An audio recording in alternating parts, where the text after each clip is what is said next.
From Matt, dear Leader Klavan, for the past few years, I have suffered from depression. I had steadily been getting better until a few months ago when my wife miscarried. Conceiving is very difficult for us, and we spent nearly a year in doctor's office trying to get pregnant. The month-long roller coaster of joy from learning I would be a father to the utter devastation of learning I wouldn't be destroyed me, and it broke my heart for my wife because being a mother is the only thing she's ever wanted to be.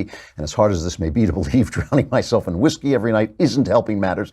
Any advice you may have to give on how to handle this tragedy and the reality that I may never be a father would be greatly appreciated. I'm not particularly religious, but I'm willing to try anything at this point. Matt, first of all, I'm really sorry. It always gets me when people talk about abortion, that the baby isn't a real person. Anybody who's ever had a miscarriage or been close to someone who's had a miscarriage knows that when you lose your baby, you've lost your baby, and it is a tragedy. And a lot of times because no one's seen the baby, no one's experienced the baby, they don't connect with you, they don't realize how much grief you're in. So first of all, you got to separate two things. You've suffered from depression, and I don't know what that's about. I hope you're getting help for that, and not just drugs. I hope you're actually discussing where that comes from. But you got to separate that from what you're feeling now, which is grief. Grief is a natural, normal reaction to something tragic happening. That is what you feel when something tragic happens. It is enormously painful. I've been through it. Most people have been through some version of it. You are in grief, and of course your wife is in grief. And of the two of you, she will get most of the sympathy, but you also are grieving. First, you got to stop drinking. You got to stop it. Just like that, all of it. I mean, I love booze, man. I love me some booze, and I love to drink, and I keep it under tight control because I know I love it. But when I'm in a situation like this, I just stop. You just got to stop, because as you say, it is not going to help. It's going to make things worse. I know it makes things, it's probably the most effective antidepressant on the planet. It makes things better in the moment that you do it, but it makes everything worse. So you just got to stop.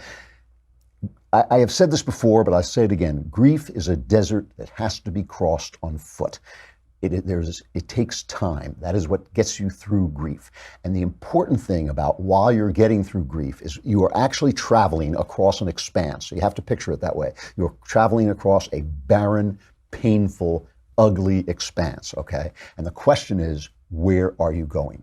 Where are you going? Because these are the things that will make you who you are tomorrow. And you want to come out obviously with more love, more wisdom, more bitterness, more compassion for your fellow man, because that is going to give you more joy on the other side.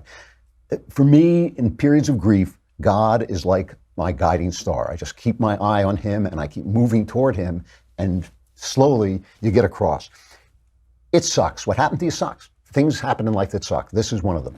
And I think that you have to just cross it. You got to lay off the booze, cross it, get help if you need it, obviously. You shouldn't, there's grief counseling, there's books on grief to get through it. Then you've got to start dealing, you said you were getting better on the depression, so I'm assuming that either it's something you're getting beyond or you're getting treatment for it, but don't confuse these two things. This is a normal, typical reaction, a correct reaction to something really sad that happened to you, and you're going to be sad for a while. And what you want to do is look at it as a journey, and the question is, where are you going? Where are you going? Try to head toward compassion, forgiveness, love, and joy. And I think you'll find that. And then if you don't believe in God before, when you get to that station, you will, because you'll see him face to face.